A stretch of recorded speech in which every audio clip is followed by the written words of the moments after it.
So welcome back guys to the Tatyanka Tech YouTube channel जहाँ चाहिँ हामीले Python data science machine learning र AI जस्तो टपिकहरू चाहिँ नेपालीमा सरल भाषामा बुझिने गरी डिस्कस गर्नेवाला छौँ। आजको हाम्रो टपिक हो list in Python programming language र यसको कन्सेप्ट एक्सप्लेन गर्नुभन्दा अगाडि चाहिँ हजुरहरूलाई म अलिकति कोडकै थ्रुबाट एक्सप्लेन गर्न गइरहेको छु है त। So let's look at our code. हामी गुगलको ल्याब युज गर्छौँ एज अलवेज। सो यहाँ चाहिँ लिस्ट इन पाइथन, लिस्ट भनेको चाहिँ पाइथनको बिल्ट इन डेटा टाइप हो जुन चाहिँ अर्डर्ड हो, म्युटेबल हो र एउटा कलेक्सनमा हुन्छ जसले चाहिँ मल्टिपल आइटमलाई एउटा भेरिएबलमा स्टोर गर्छ है त। सो अर्डर्ड म्युटेबल भनेको के हो म पहिला त एक्सप्लेन गर्छु। सो यहाँ चाहिँ हामीले क्यापिटल सिटी भनेर एउटा लिस्ट बनाएको छौँ होइन। लिस्ट कसरी बनाउने हो त? सो हामी एउटा लिस्ट बनाऊँ। लिस्ट चाहिँ के को बनाऊँ भन्दाखेरि हाइटको बनाऊँ है त। Height in centimetres, height in सेन्टिमिटर्सको एउटा लिस्ट बनाऊँ। हाइट इन सेन्टिमिटर्स हाम्रो लिस्टको नेम भयो, इक्वल्स टु दिनु पऱ्यो, बिग ब्र्याकेट दिनु पऱ्यो र यसभित्र चाहिँ हाम्रो एलिमेन्ट्सहरू दिनु पऱ्यो। सबै एलिमेन्ट कमाले सेपरेट हुन्छ। अब लिस्ट चाहिँ जुन पनि दुईवटा टाइपको हुनसक्छ है। सो म एउटा बनाउँछु 154, 174, 156, 190 सेन्टिमिटर र 185 है त ल। सो यो चाहिँ पाँचजनाको हाइट सेन्टिमिटरमा चाहिँ भएको चाहिँ लिस्ट हो है। अब यो चाहिँ भइहाल्यो। अर्को एउटा एकदम ऱ्यान्डम लिस्ट बनाउँछु म होइन।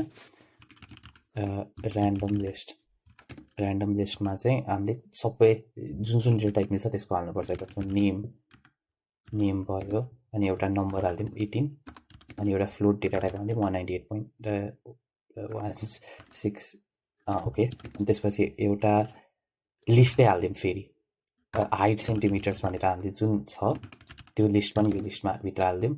अनि एउटा टुपल भन्ने डेटा टाइप हाल्यौँ। टुपल डेटा टाइप चाहिँ यो स्मल ब्र्याकेटले बन्छ। त्यो भनेको के हो म तपाईँलाई पछिको भिडियोमा बनाउँदै नै वाला छु। सो एउटा ऱ्यान्डम लिस्ट बनायौँ हामीले है। सो हामीले इफ प्रिन्ट गर्ने हो ऱ्यान्डम लिस्ट भने चाहिँ यो लिस्ट हुन्छ कि हुँदैन र यो ऱ्यान्डम लिस्टको डेटा टाइप चाहिँ के आउँछ मलाई एकचोटि तपाईँहरूले कमेन्टमा भनिदिनु है त। So let's run this. Sorry syntax error. ल यो रन गऱ्यौँ हामीले। फर्स्टमा चाहिँ लिस्ट ऱ्यान्डम लिस्टको आउटपुट हेरौँ है। नेम एउटा स्ट्रिङ, यो एउटा इन्टिजर, एउटा फ्लोट। अब एउटा लिस्ट, यो लिस्ट चाहिँ हामीले अघि नै बनाएको यो लिस्ट भइहाल्यो। अनि एउटा टुपल हो यसको भित्रको एलिमेन्ट्स र क्लास चाहिँ लिस्ट भन्छ। यो ऱ्यान्डम लिस्ट पनि लिस्टै हो। सो लिस्टभित्र लिस्ट बनाउन नेस्टेड लिस्ट होइन, टुपलको लिस्ट त्यो सबै बनाउन मिल्छ। सो हामीले त्यति चाहिँ बुझ्यौँ। अब यो लिस्टको चाहिँ हामी इन्डेक्सिङ र लिस्टिङको बारेमा कुरा गर्छौँ है त। सो यहाँ चाहिँ हामीले क्यापिटल सिटी भन्ने लिस्ट जुन छ यो क्यापिटल सिटीवाला लिस्टलाई चाहिँ हामी अझै बेसरी एक्सप्लोर गरौँ।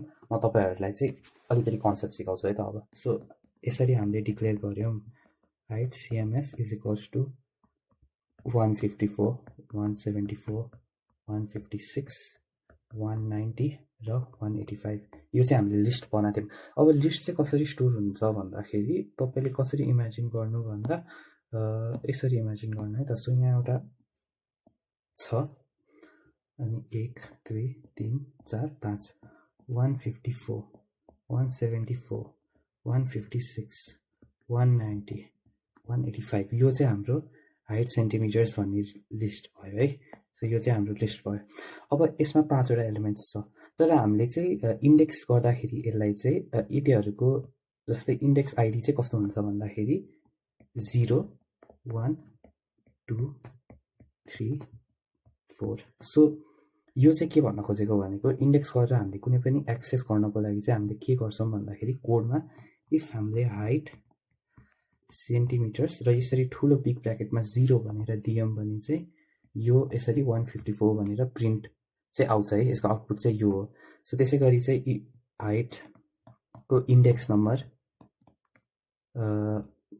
चाहिँ हामीले 4 दियौँ भने चाहिँ यहाँ 4 के छ 185 यो चाहिँ आउटपुट आउँछ। यो आउटपुट आउँछ, यिनीहरू आउटपुट भयो। सो त्यसरी नै चाहिँ हामीले इफ अझै हेर्ने हो भने होइन, अझै हेर्ने हो भने चाहिँ हामीले नेगेटिभ इन्डेक्सिङ नै गर्न मिल्छ। त्यसको मतलब चाहिँ के हो भन्दाखेरि इफ मैले यसरी हाइट्स सेन्टिमिटर्स -1 गरेँ भने चाहिँ लास्टबाटको चाहिँ -1th एलिमेन्ट जसलाई चाहिँ हामी 185 भन्छौँ। सो यो 185 चाहिँ आउनेवाला छ है। सो यो 0 र -1 भनेको चाहिँ एक्चुअली एउटै हो र यसलाई चाहिँ हामी इन्डेक्सिङ भन्छौँ। अब इन्डेक्सिङ र लिस्टिङ गर्नको लागि चाहिँ अब हामीले के पनि गर्न सक्छौँ भन्दाखेरि लिस्ट गर्न सक्छौँ। तर लिस्ट गर्नु भनेको चाहिँ कस्तो हो भन्दा heights underscore CMS 0 to 4 भनेर हामीले प्रिन्ट गर्यौं भने चाहिँ आउटपुट तपाईको के आउँछ भन्दाखेरि हैन हाइट 0 यसको output 154 174 156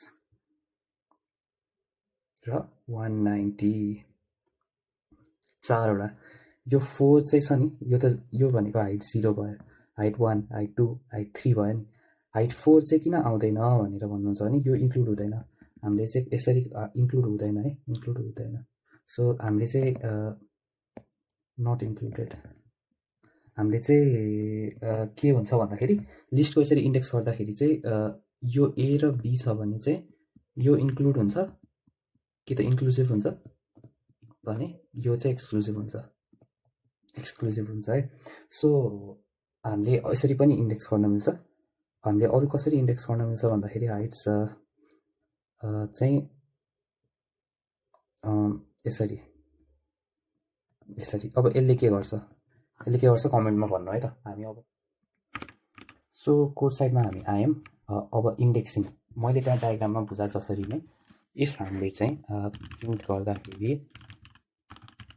height underscore CMS 0 print गर्यौं भने चाहिँ के आउनु पर्ने हो त 154 आयो है त्यसै गरी हाइट 3 गर्यौं भने थर्ड एलिमेन्ट 156 आउँछ कि 190 आउँछ 190 आउँछ है एन्ड यसै गरी चाहिँ हामीले -1 गर्यौं भने 185 आउँछ लास्टबाट अब यो त हामीले बुझ्यौं हामीले है सो प्रिन्ट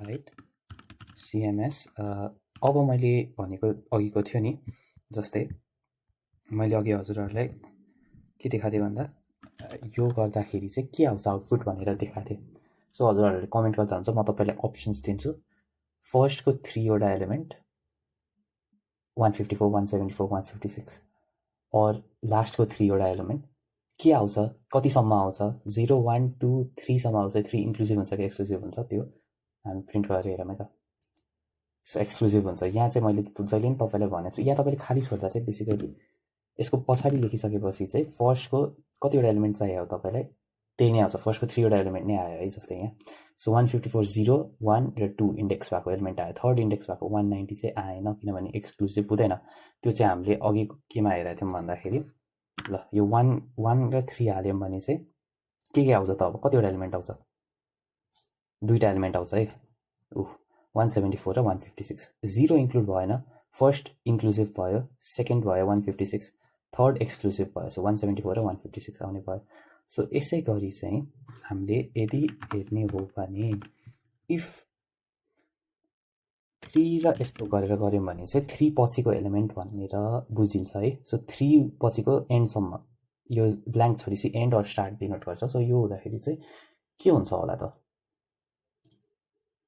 190 र 185 किन त्यस्तो भयो भन्दाखेरि थर्ड त इन्क्लुसिभ नै हो सो पछाडीको फोर्थ एलिमेन्ट सम्म इन्क्लुसिभ हुने भयो सो 0 1 2 थर्ड 190 र 185 चाहिँ प्रिन्ट हुने भयो है अब हामीले यो लिस्टिङ एलिमेन्ट्स भनेर मैले लेखेको छु यो लिस्टिङ र यो अहिले हामीले दुईटै डिस्कस गरिसकेका छौं यसलाई चाहिँ तल लेख्दिदा हुन्छ यसलाई यहाँ तल राख्दिदा हुन्छ सो यो चाहिँ लिस्टिङ भयो है लिस्टिङको एउटा एक्जाम्पल भयो है रिप्लेस एपेन्डिङ र डिलिटिङ है त यो चाहिँ हाम्रो यो भिडियोको पनि अर्को पार्टमा डिस्कस गर्नुपर्छ जस्तो छ हाम्रो भिडियो अलिकति धेरै नै लामो थियो बट यस यति थियो हाम्रो पाइथनको चाहिँ रिफ्रेसर हाम्रो लिस्टको इन्डेक्सिङ र लिस्टिङको है so thank you so much